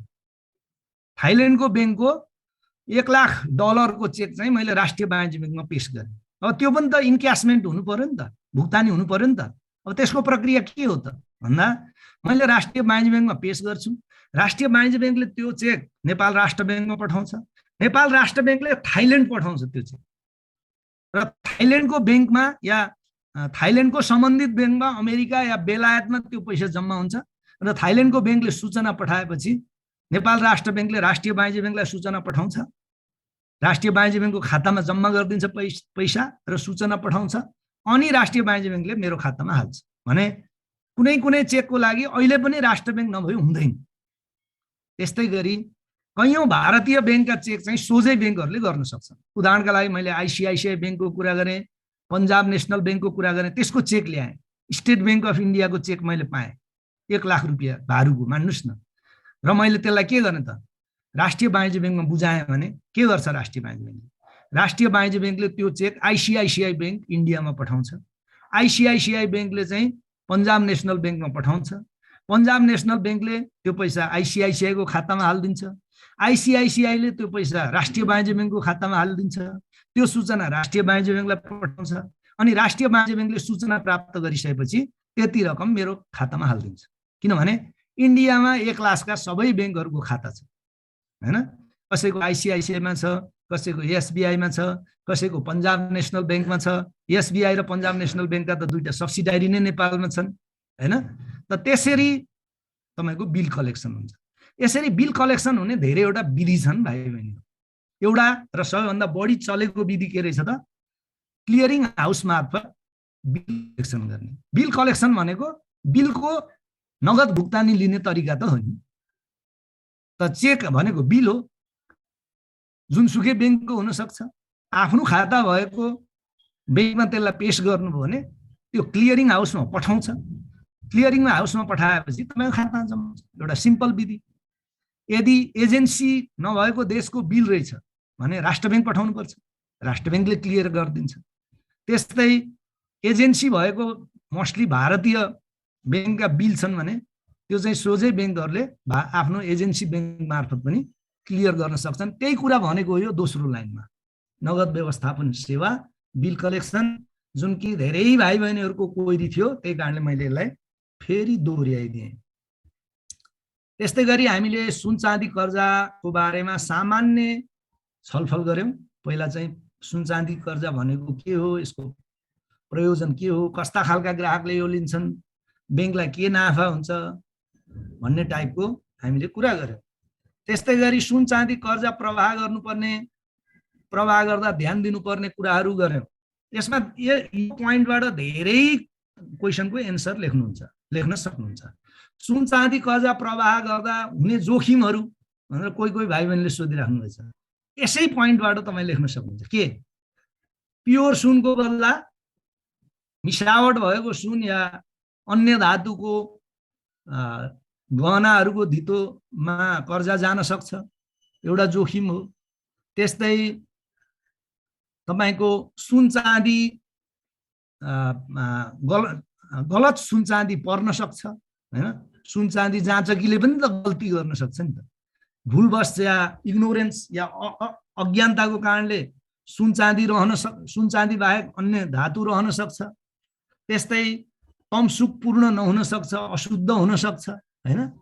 र तपाईको बढी भुक्तानी दिन सकिन्छ, वास्तविक सुनको मूल्यभन्दा बढी लगानी गर्न सक्ने जोखिम हुन्छ अज्ञानताको कारणले हैन। खात कट्ने कार्यमा गल्ती हुन सक्छ, यस्ता कुरा जोखिम हो, तपाईलाई हुने जोखिम। अब यसमा सुन चाँदी कर्जाका ग्राहकसँग गरिने व्यवहार तथा ग्राहक सम्बन्धको बारेमा पनि हामीले के गर्यौं, अलि विस्तृत रूपमै हामीले छलफल गर्यौं। अब म अर्को टपिकतिर जाँदैछु, यसैको टपिक हो, त्यसपछि फेरि म क्वेरीमा आउँछु भाइ बहिनी हो, नआत्तिनुस्। बाँकी रहेका समस्याहरू त्यहाँ पनि हामी कुरा गरौँला। अब अर्को सब टपिक छ सुन चाँदी कर्जामा प्रयोग गरिने प्रोमिसरी नोट तथा तमसुक। अब के हो त यो प्रोमिसरी नोट? धेरै भाइ बहिनीले प्रोमिसरी नोट के हो भनेर सोध्दै हुनुहुन्थ्यो। यसपछि तुरुन्तै आउँछ, म सम्झाउँछु प्रोमिसरी नोट भनेको के हो, तमसुक भनेको के हो भन्ने विषयमा म सम्झाउँछु भनेर भनेको थिएँ। अब प्रोमिसरी नोट भनेको के हो, पहिला यो टेक्स्ट पढौँ, म सम्झाउँछु तपाईहरुलाई। प्रोमिसरी नोट तोकिएको ढाँचामा तयार गरी सम्बन्धित ग्राहक र ब्याङ्कको आधिकारिक व्यक्तिले दस्तखत गरी राख्नुपर्छ। अब सुन्नुस्, यो के रहेछ त? अब यो कानुनी कागजात हो। प्रोमिसरी नोट भनेको तमसुक जस्तै एउटा कानुनी कागजात हो, कानुनी कागजात हो र गैर कानुनी कुनै कानुनी प्रक्रिया अपनाउन परेमा अदालतमा पेश गर्ने प्रमुख प्रमाण हो। अदालतमा चाहिँ ब्याङ्क र त्यो सुन चाँदीको ग्राहक बीच कारोबार भएको छ भन्ने चाहिँ कानुनी प्रमाण के हो? यो प्रोमिसरी नोट हो। कानुनी प्रमाणको रूपमा यसलाई प्रयोग गरिन्छ। तमसुक भन्दा पहिला अदालतले प्रोमिसरी नोट माग्छ। त्यसमा के हो, त्यसले के भन्छ भने ग्राहक र ब्याङ्कको बीचमा त्यति रकमको कारोबार भएको हो भनेर तपाईको निश्चितता प्रदान गर्छ। र विकसित देशमा हेर्नुस् है, अब यो भन्यो भने फेरि भाइ बहिनीलाई कन्फ्युज हुने हो कि भनेर पनि म डराइरहेको छु। यो प्रोमिसरी नोट निगोसिएबल इन्स्ट्रुमेन्ट पनि हो भाइ बहिनी हो, यसलाई दोस्रो बजारमा पनि बेच्न सकिन्छ। तर नेपालमा प्रोमिसरी नोटको दोस्रो बजारमा बेच्ने चलन छैन। यो भनेको के हो त मान्नुस् न, ल मैले एउटा इमेजिनरी उदाहरण दिन्छु। तपाईको 1 लाख रुपैयाँ तपाईको ब्याङ्कले चाहिँ तपाईलाई लगानी गरेको रहेछ। त्यसमा दुईटा मेजर कागज हुन्छन् सुन चाँदी कर्जामा, एउटा तमसुक एउटा प्रोमिसरी नोट। अब तपाईको सुन चाँदी कर्जा ब्याङ्कलाई आवश्यकता पर्यो भने त्यो प्रोमिसरी नोटमा इन्डोर्स गरेर अर्को ब्याङ्कलाई बेच्न सकिन्छ। कुरा बुझ्नु भने नेपालमा यो चलन कम छ, तर प्रोमिसरी नोट भनेको के हो, एउटा निगोसिएबल इन्स्ट्रुमेन्ट र प्रमुख कानुनी कागजात हो। यसलाई चाहिँ इन्डोर्समेन्टबाट सजिलै तपाईको यसको तपाईको स्वामित्व हस्तान्तरण गर्न सकिन्छ। उदाहरणका लागि अघिको प्रमिसरी नोट 1 लाख रुपियाँको प्रमिसरी नोट चाहिँ राष्ट्रिय वाणिज्य ब्याङ्कमा सुन चाँदी कर्जा लगानी गर्दा बनेको रहेछ। त्यसमा के हुन्छ, ब्याङ्कका अधिकारीको साइन हुन्छ, सम्बन्धित ग्राहकको साइन हुन्छ। अब के गर्न सकिन्छ भने प्रिन्सिपली त्यसलाई चाहिँ मान्नुस् नेपाल ब्याङ्क लिमिटेडलाई बेच्दिनु।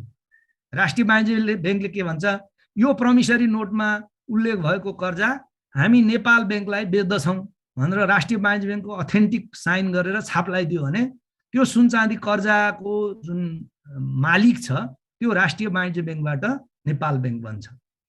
यो चाहिँ प्रमुख कानुनी कागज हो जुन अदालतमा पेश गरिन्छ।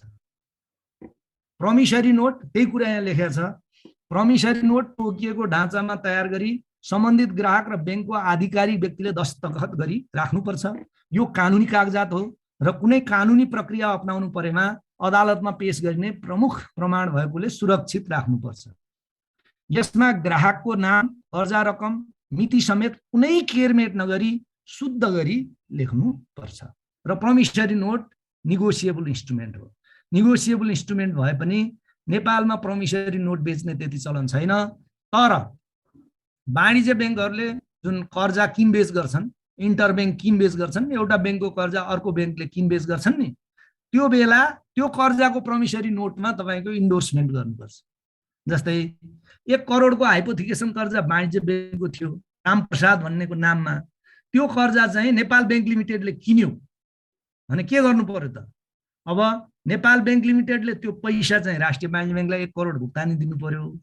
राष्ट्रिय वाणिज्य ब्याङ्कले के गर्नु पर्यो, प्रमिसरी नोटको पछाडि साइन तथा छाप लगाई नेपाल ब्याङ्कलाई हस्तान्तरण गर्नु पर्यो। तर राष्ट्र ब्याङ्कले के भनेको छ भने सो गर्नका लागि चाहिँ ग्राहकको अनुमति लिनुपर्छ भनेर भनेको छ। नेपालमा पनि कर्जाको चाहिँ किनबेच हुने चलन छ र प्रोमिसरी नोट भनेको के हो, एउटा निगोसिएबल इन्स्ट्रुमेन्ट हो, विनिमय अधिकार पत्र हो। अब अर्को कागज मैले भाइ बहिनीलाई माथि नै भने सुन चाँदीको अर्को महत्त्वपूर्ण कागज के हो त, तमसुक हो। अब तमसुक पनि कानुनी कागजात हो। यो सुन चाँदी कर्जाको अर्को महत्त्वपूर्ण कानुनी कागजात हो। तमसुक चाहिँ कानुनी कागजात हो र होसियारी पूर्वक ब्याङ्कले उपलब्ध गराएको ढाँचामा तयार गर्नुपर्छ। तपाईको केन्द्रीय कार्यालयले एउटा ढाँचा दिया हुन्छ, अलग अलग कर्जाको लागि अलग अलग ढाँचाको तमसुक हुन्छ। जस्तै सुनको अलग्गै ढाँचाको तमसुक हुन्छ, हाइपोथिकेसनको अलग्गै ढाँचाको तमसुक हुन्छ, ओभरड्राफ्टको अलग्गै ढाँचाको तमसुक हुन्छ। त्यो ढाँचा कसले उपलब्ध गराउँछ तपाईलाई? केन्द्रीय कार्यालयले उपलब्ध गराउँछ। त के रे यो पनि कानुनी कागजात हो। यसलाई होसियारी पूर्वक ब्याङ्कले उपलब्ध गराएको ढाँचामा तपाईले लेख्नुपर्छ। यहाँ आफूले आफ्नो विचारले के लेख्नु हुँदैन। तमसुकमा सम्पूर्ण विवरण शुद्ध रूपमा लेखी ग्राहक तथा सम्बन्धित खजान्ची र शाखा प्रबन्धकको दस्तखत गराउनुपर्छ। तमसुक तयार गर्दा के कुरा लेख्नु पर्दो रहेछ हेर्नुस्। तमसुक तयार गर्दा मिति, कर्जा रकम, अङ्क र अक्षर दुवैमा लेख्नुपर्छ। ग्राहकको 3 पुस्ते विवरण, कर्जाका शर्तहरू समेत उल्लेख गर्नुपर्छ। सुन चाँदी कर्जाको तमसुकमा धितोमा रहेका गहनाको विवरण भनेको गहना कति कति थान कुन कुन छन् त्यो पनि लेख्नुपर्छ। कर्जाको तमसुकमा धितोमा रहेका गहनाको विवरण, गहनाको ग्रस तौल भनेको के हो भाइ बहिनी हो, जो तुलोमा हालेर तौल पाउँछौँ नि त्यो ग्रस तौल हो। त्यसमा खात कट गरिसकेपछि त्यसलाई नेट तौल भन्छन्। शुद्ध तौल भनेको थियो नि अघि नेपालीमा, त्यसलाई नेट भन्छन्। ग्रस भनेको सोझै तराजुमा हालेर जोख्नु भयो नि, अघि मैले भनेको थिएँ 11.66 ग्राम हो, त्यो ग्रस तौल हो। भने जुन 6 ग्राम तपाईँले खात कट्टी गर्नुभयो नि त्यसपछि प्राप्त भएको जुन 11 ग्राम हो त्यसलाई नेट वेट भन्छन् र त्यसलाई शुद्ध तौल भन्छौँ नेपालीमा हैन। सुन चाँदी कर्जाको ग्राहकको 3 पुस्ते विवरण, कर्जाका शर्तहरू समेत उल्लेख गर्नुपर्छ। सुन चाँदी कर्जाको तमसुकमा धितोमा रहेका गहनाको विवरण पनि लेख्नुपर्छ। यति थान यो, यति थान यो, बाला 2 थान हैन, मुन्द्री 3 थान, असरफी 2 थान भनेर त्यो कुरा पनि लेख्नुपर्छ। गहनाको ग्रस तौल, खातकट्टी गरिएको प्रतिशत, बजार मूल्य र कर्जा प्रवाह गरिएको रकम समेत उल्लेख गर्नु पर्दछ। यो चाहिँ सुन चाँदीको तमसुक बनाउने र तमसुकको विषयमा मैले कुरा गरेँ। भाइ बहिनी हो, यति भएपछि सुन चाँदी कर्जाबाट आउने कुनै पनि किसिमको क्वेसनको तपाईँ जवाब दिन सक्नुहुन्छ। तर सोझै जवाफ नमिल्न सक्छ। कैयौँ जवाफ अघि मैले भने जस्तो सुन चाँदी कर्जा प्रवाह गर्दा ध्यान दिनुपर्ने कुराबाट तपाईँ लेख्न सक्नुहुन्छ। कैयौँ जवाफ तमसुक र प्रोमिसरी नोटबाट लेख्न सक्नुहुन्छ। कैयौँ जवाफ चाहिँ यो कस्टमर केयर, सुन चाँदी कर्जाको कस्टमर केयरबाट तपाईँले लेख्न सक्नुहुन्छ। अब म नयाँ टपिकतिर जाँदैछु। यो नयाँ टपिकमा जानुभन्दा अगाडि अब यो सुन चाँदी कर्जा सकियो हैन, र सुन चाँदी कर्जा पछि नयाँ एउटा टपिक छ। त्यो टपिकको नाम हो नेपालमा बैंक तथा वित्तीय संस्थाको हालको अवस्था, बैंक तथा वित्तीय क्षेत्रको हालको स्थिति। नेपालमा बैंक तथा वित्तीय संस्थाको हालको अवस्था भन्ने एउटा टपिक छ। त्यसलाई बैंक तथा वित्तीय क्षेत्रको हालको स्थिति भनेर पनि भन्न सकिन्छ भनेर त्यो टपिक पनि हालेको छु र त्यसको हामी डिस्कस गर्छौं। त्योभन्दा अगाडि पछाडिका केही क्वेरीलाई शान्त गरेर मात्र म अगाडि बढ्नु उचित होला। ल अब म चाहिँ क्वेसनका उत्तरहरू दिन्छु। अर्को चाहिँ सर, कर्जा प्रवाह गरे पश्चात सुनको मूल्यमा धेरै गिरावट आयो भने के हुन्छ? धेरै राम्रो यो क्वेसन हो भाइ बहिनी हो। यसको तपाईको चाहिँ धेरै गिरावट आयो भने बैंकले मार्जिन कल गर्न सक्छ। त्यो अधिकार छ, सुनमा मात्र हैन अन्यमा पनि। जस्तै धितो कर्जामा पनि एउटा मार्जिन कल भन्ने हुन्छ। त्यो भनेको के हो बुझ्नुस्। एकदम राम्रो क्वेसन हो, कसले गर्नुभयो। यो चाहिँ प्र्याक्टिकल बैंकिङमा मात्रै थाहा हुन्छ यो कुरा। जसले गरेको हो उसलाई थ्याङ्क यू, धन्यवाद। जस्तै भाइ या बहिनीले सोधेको क्वेसनमा मान्नुस् पहिला चाहिँ 90,000 रुपियाँ तोला थियो, त्यतिखेर तपाईले 50,000 लगानी गर्नुभयो। तर सुनको मूल्य घटेर मानौ न 60,000 आइदियो भने अब के गर्ने त? एकदम जेन्युइन क्वेसन हो। त्यतिखेर के भनिन्छ भाइ बहिनी, बैंकिङमा एउटा मार्जिन कल भन्ने हुन्छ। तपाईले राखेको धितोको मूल्य घट्यो भने तपाईले ग्राहकलाई भन्न सक्नुहुन्छ या तपाईँ धितो थप्नुस् या कर्जा आंशिक रूपमा चुक्ता गर्नुस् या पूर्ण रूपमा चुक्ता गर्नुस्, हैन? धितो थप्नुस् या कर्जा आंशिक रूपले चुक्ता गर्नुस् भन्ने कुरालाई बैंकिङमा मार्जिन कल भन्छन् भाइ। तपाईले राखेको सुनको मार्जिनले अब बैंकको कर्जा खाम्ने भएन। अब तपाईले दुईटा काम गर्नुस्, या सुन थप्नुस् या चाहिँ के जति मूल्यले घटेको छ त्यति रकम बुझाइदिनुस्, पार्शियल पेमेन्ट गर्नुस्, त्यसलाई पार्ट पेमेन्ट भन्छ। त्यो गर्नुपर्छ घट्यो भने। अनि अर्को छ what kind of gold is 22 carrot gold clarify. हेर्नुस्, गोल्डहरु चाहिँ विभिन्न प्युरिटीका हुन्छन्। 99.99 भन्यो भने 90.99% प्युरिटी भयो भने त्यसलाई चाहिँ तपाईको 24 क्यारेट गोल्ड भनिन्छ। 99.99 भन्दा तल गयो भने धेरै प्युरिटी चाहिँ गएको खराब छैन। तर 99.99 भन्दा तल गयो भने त्यो 22 क्यारेट हो, हैन? र के हुन्छ कि 24 क्यारेटको सुनमा पनि गहना बनाइसकेपछि केही केमिकल र अन्य धातु प्रयोग हुने हुनाले त्यसलाई हामी 22 क्यारेट भन्छौं, हैन? त्यही हो। सर, तमसुक र प्रोमिसरी नोटको ढाँचा कस्तो हुन्छ? अब ढाँचा त बैंकमा गएर हेर्नु पर्यो, हैन? ढाँचा यहाँ मैले तपाईलाई अहिले दिन सक्दैन। जुनसुकै बैंकमा यो प्राप्त हुन्छ। अब यो तपाईलाई दिदैनन् फेरि ढाँचा कि इन्टरनेटमा राखेको हुन्छ, इन्टरनेट वेबसाइटमा हुँदैन, इन्टरनेटमा हुन्छ। ढाँचा प्रस्तुत गर्नुस् भनेर यहाँ आउँदैन। तपाई नआतिनुस्, ढाँचा बैंकले नै दिएको हुन्छ। लिखितम धनीका नाम भन्ने जस्तो तमसुकमा हुन्छ त्यही नै कुरा हुन्छ। तर अरु तमसुकमा अरु विषय हुन्छ भने यसमा सुन चाँदीका गहना यति ग्राम उति ग्राम भन्ने खालको हुन्छ। अर्को कोही भाइ बहिनीले सोध्नुहुन्छ सर, सुन चाँदी कर्जा लिने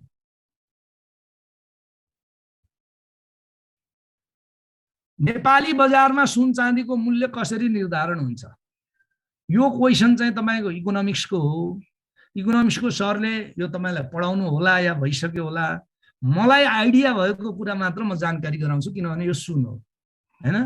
नेपाली बजारमा के हुन्छ, सुन चाँदीको मूल्य चाहिँ अन्तर्राष्ट्रिय बजारसँग लिङ्क भएको हुन्छ।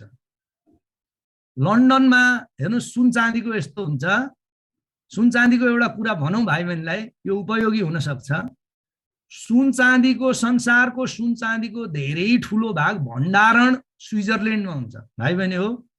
जुनसुकै जस्तै भारतको रिजर्भ ब्याङ्कसँग 50 टन सुन छ भन्यो भने त्यो रिजर्भ ब्याङ्क अफ इन्डियाको बम्बई या दिल्लीमा हुँदैन के भाइ बहिनी, त्यो स्विजरल्यान्डको ब्याङ्कहरूमा हुन्छ। सुनको भण्डारण स्विजरल्यान्डमा हुन्छ भाइ बहिनी हो। त्यसको मूल्य निर्धारण लन्डनमा हुन्छ र त्यसको मुख्य कारोबार न्युयोर्कमा हुन्छ। यस्तो छ है सुनको कुरा। मुख्य किनबेच हुने ठाउँ सुनको न्युयोर्क हो, त्यसको मूल्य निर्धारण लन्डनमा हुन्छ र वास्तवमा फिजिकल सुन चाहिँ स्विजरल्यान्डमा हुन्छ है। अब यो यसको मूल्य निर्धारण कसरी हुन्छ त भन्दा तपाईको लन्डनमा यसको मूल्य निर्धारण चाहिँ माग र आपूर्तिको आधारमा हुन्छ। माग बढे यसको मूल्य बढ्छ, माग घटे मूल्य घट्छ हैन। अब नेपालमा कसरी हुन्छ त भन्दा लन्डनको रेटमा केही प्रतिशत बढाएर लन्डनको रेटमा उहाँहरूको ओभरहेड कस्ट जोडेर तपाईको चाहिँ यो मूल्य निर्धारण हुन्छ र यो सोझै तपाईले आफ्ना मनले इम्पोर्ट गर्न पाउनुहुन्न हैन। अब नेपालमा सुन वैधानिक रूपमा कसरी हुन्छ त इम्पोर्ट, या ब्याङ्कहरूलाई अनुमति दिया छ नेपाल राष्ट्र ब्याङ्कले, ब्याङ्कले इम्पोर्ट गर्छन् र ब्याङ्कबाट किन्नुपर्छ व्यापारीहरूले, या त व्यापारीहरूले नेपाल राष्ट्र ब्याङ्कबाट अनुमति प्राप्त गर्नुपर्छ। त्यसका लागि धेरै ठुलो प्रक्रिया र कागजातहरू पुरा गर्नुपर्छ। जुत्तामा अन्डर इन्भोइसिङ गरे जस्तो, ओभर इन्भोइसिङ गरे जस्तो सुन चाँदीमा हुँदैन। के हुन्छ यसमा चाहिँ नेपाल राष्ट्र ब्याङ्कको प्रत्यक्ष हस्तक्षेप हुन्छ। नेपाल राष्ट्र ब्याङ्कको अनुमति बिना ब्याङ्कले समेत सुन आयात गर्न सक्दैन हैन। अब सुन आयात गरेपछि के हुन्छ त, अब भन्नुस् कृषि विकास ब्याङ्कले गर्छ आयात, कृषि विकास ब्याङ्कले सुन आयात गर्यो, आयात गर्ने क्रममा के हुन्छ त उसको ओभरहेड ट्रान्सपोर्टेसन कस्ट लाग्छ, प्लस ठुलो रकम नेपालमा भन्सार लाग्छ। त्यही भन्सार छल्नका लागि यो 33 केजी सुनहरूको काण्ड भएको हो भाइ बहिनी। त त्यो भन्सार प्लस ओभरहेड कस्ट तपाईको चाहिँ जोडेर नेपाल राष्ट्र ब्याङ्कको स्वीकृति लिएर उनीहरूले के गर्छ, सुन चाँदी व्यवसायी सङ्घका सदस्यहरूलाई मात्रै दिन्छ।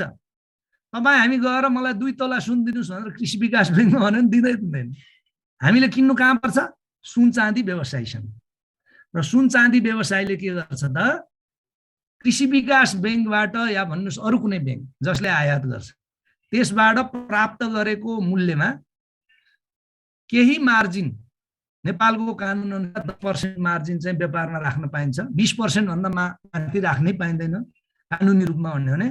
केही मार्जिन जोडेर मूल्य निर्धारण गर्छन्, त्यो पनि एक्लो व्यक्तिले गर्न पाउँदैन। नेपाल सुन चाँदी व्यवसायी सङ्घ भन्ने छ, तिनीहरूको कार्यकारी समितिले प्रत्येक दिन सुनको मूल्य निर्धारण गर्छ र प्रकाशित गर्छ। यो प्रक्रिया छ नेपालमा। सुनको प्युरिटी प्युर छ कि छैन भनेर कसरी जाँच्ने भाइ बहिनी हो। अब इन जनरल भन्नुहुन्छ भने, इकोनोमिक्समा भन्नुहुन्छ भने विभिन्न किसिमका केमिकलको प्रयोग गरेर सुनको प्युरिटी नापिन्छ। मोस्टली चाहिँ एसिड मलाई थाहा भएको कारणले मात्रै भने, यो मेरो स्कोप होइन हैन। हाइड्रोक्लोरिक एसिड र सल्फ्युरिक एसिड भन्ने हुन्छ, तिनको प्रयोगले प्युरिटी जाँच्छन्। तर ब्याङ्कमा प्राय हामी केबाट जाँच्छौँ, 2-3 वटा उपाय छन् हामीले तपाईको जाँच्ने। एउटा चाहिँ कसी भन्ने हुन्छ, कालो ढुङ्गा, हामी नेपालीमा शालिग्राम भन्छौँ, त्यसमा घोटेर प्युरिटी जाँच्न सकिन्छ।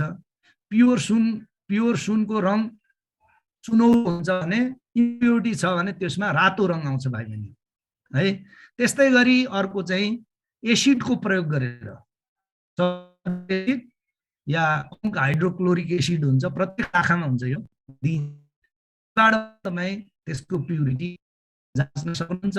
अल्टिमेट काट्नुपर्छ, काटेर भित्रको लेयर पनि हेरेर प्युरिटी जाँच्ने हो। ठुल्ठुला कम्पनीले प्युरिटी जाँचेर त्यसमा छाप लगाएर पठाएका हुनाले हाम्रो स्तरमा हामीले सुन चाँदी व्यवसायी सङ्घबाट काँचो सुन किन्यौँ, ब्याङ्कबाट सुन चाँदी व्यवसायीले किने भने त्यस्तो भयानक जाँच गरिराख्नु पर्ने अवस्था देखिँदैन।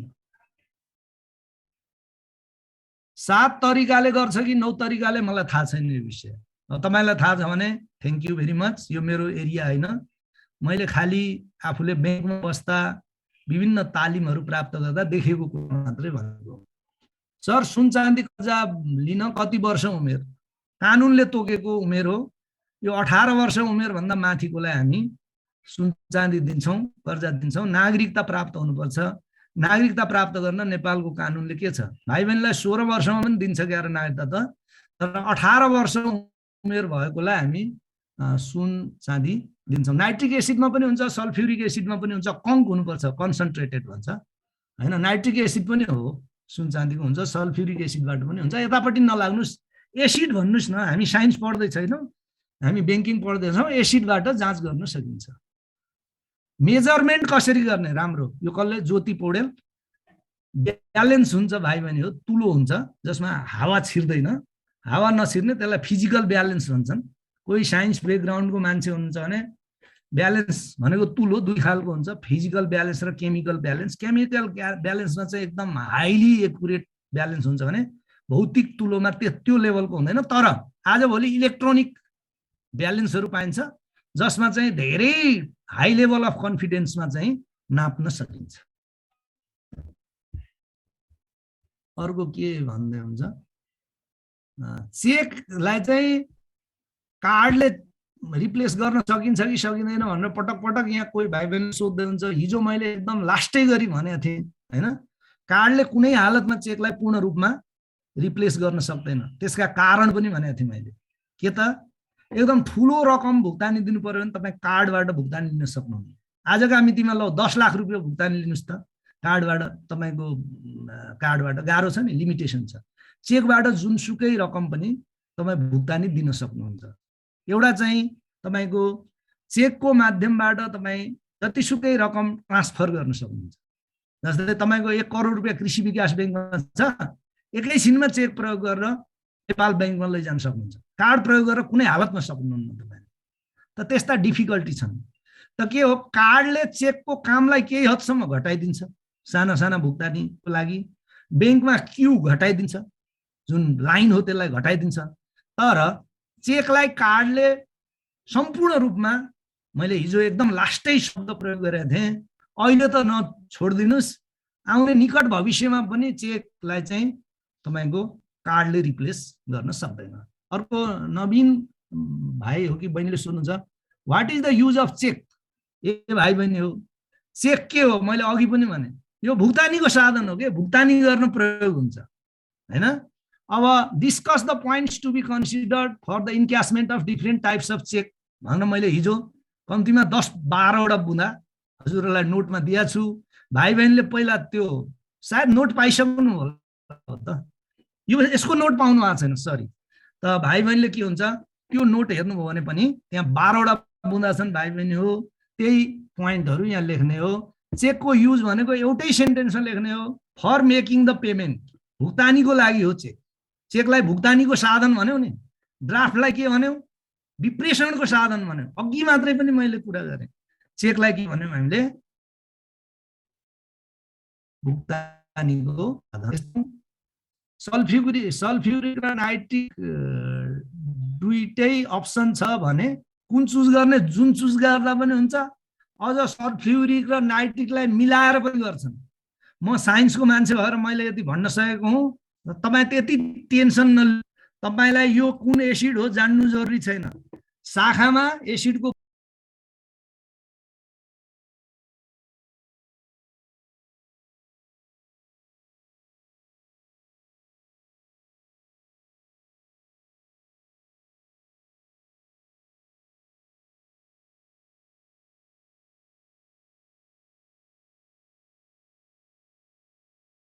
Recording in progress. नोटमा छ। बिल कलेक्सनलाई व्यवस्थापन सेवा पनि भन्छन्। यसमा चाहिँ के, बिललाई नगदमा कन्भर्ट गरिन्छ। प्रोमिसरी नोटको बारेमा को भाइ बहिनीले सोध्दै हुन्छ, धेरैवटा प्रोमिसरी नोट आयो। आस्था जैसीले किन यो कन्फ्युज हुनुभयो? आस्था तपाईलाई निगोसिएबल इन्स्ट्रुमेन्ट भन्ने कुरा थाहा छ नि, विनिमय अधिकार पत्र हो यो प्रोमिसरी नोट भनेको। यो कर्जा दिँदा प्रयोग हुने मुख्य कानुनी कागजात हो र यो कुनै बेला त्यो कर्जाको अर्को पार्टीलाई हस्तान्तरण गर्नु पर्यो भने यसको पछाडि इन्डोर्समेन्ट गरेर त्यो कर्जा अर्को बैंकलाई बेच्न सकिन्छ एउटा।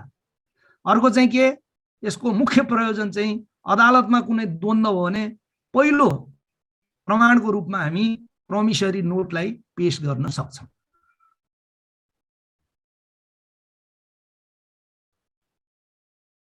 उमेर 18 वर्ष हो।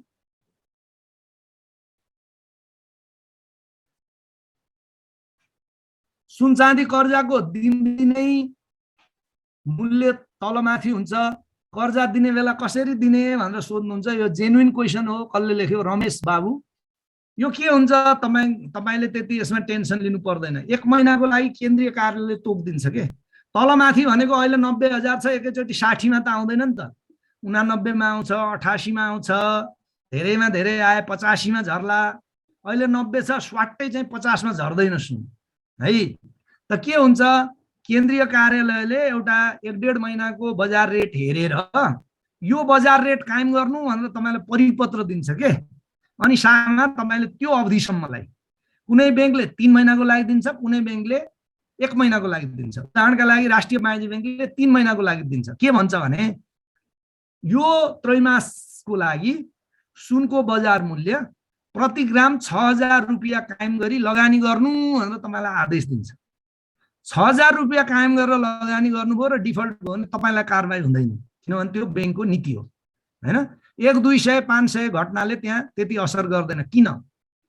10% जति खात काट्नुहुन्छ, त्यस्तै मार्जिन पनि 20 देखि 25% काट्नुहुन्छ भने बाइ द वे 25% मूल्य घट्यो भने पनि तपाईँ सुरक्षितै हुनुहुन्छ।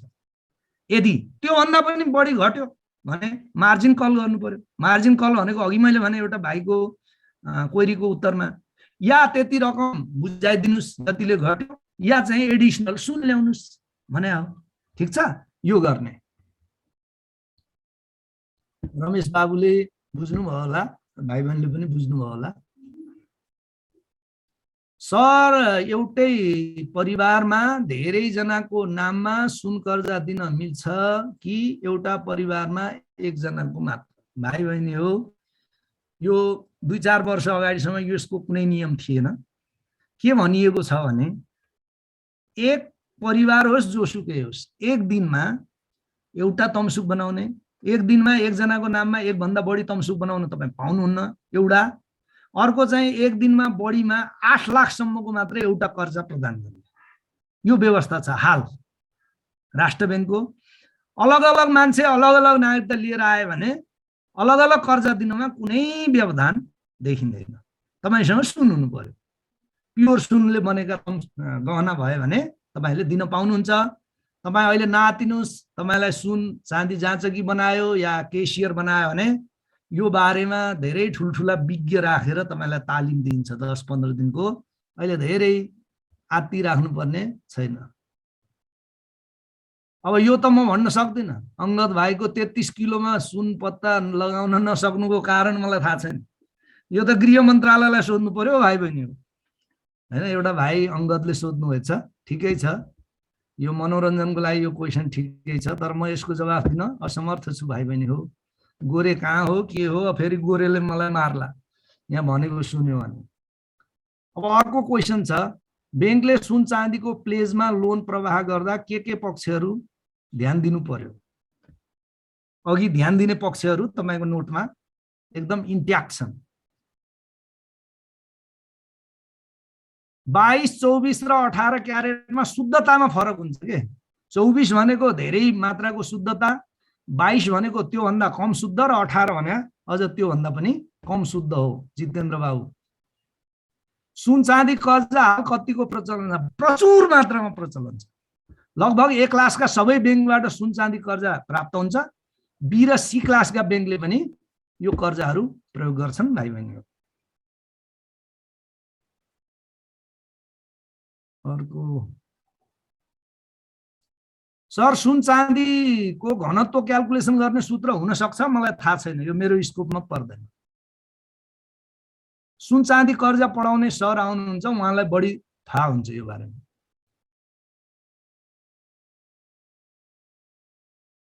चेकको इमेज सेन्ड गरेर भुक्तानी दिने प्रक्रियालाई अघि नै मैले भनेको थिएँ, यसलाई चेक ट्रङ्केसन भन्छन् भाइ बहिनीहरू। कहिलेकाहीँ नेपाल राष्ट्र ब्याङ्कमा यो सोधिन सक्छ। इमेज पठाएर भुक्तानी दिने तरिकालाई चेक ट्रङ्केसन भन्छन्। अघि मैले भनेको थिएँ, बिमा मैले भनेको थिएँ।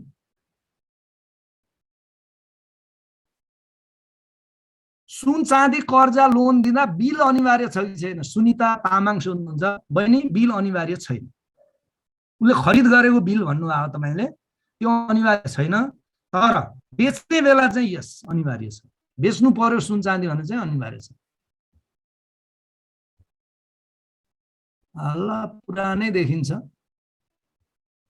ल अब म नयाँ मेसेज र एक दुईवटा गरेर नयाँमा गइहाल्छु।